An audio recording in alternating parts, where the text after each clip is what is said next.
mga kasundang! For today's video mga kasundang, magkaka-testing po tayo sa ating katana sword.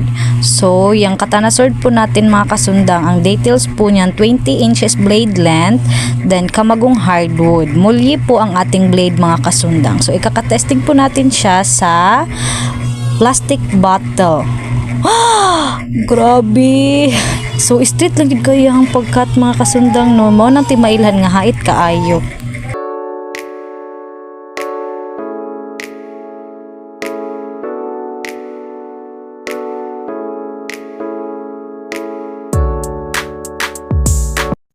I-try din po natin ika-testing sa papel ang katana sword natin mga kasundang. So, watch and learn!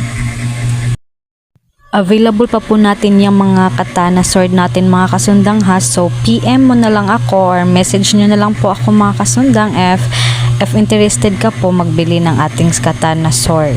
So, pangalawang ka-testing ng katana mga kasundang. Then,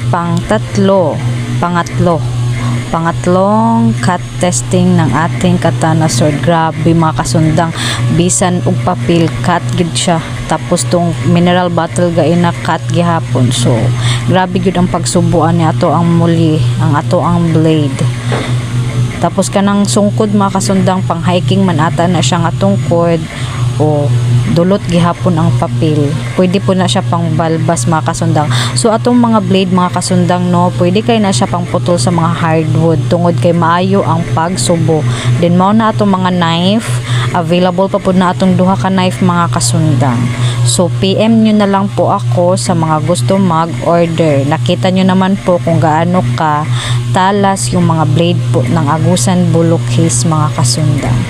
So, yan na po. I-message na lang po ako mga kasundang ha. Thank you po.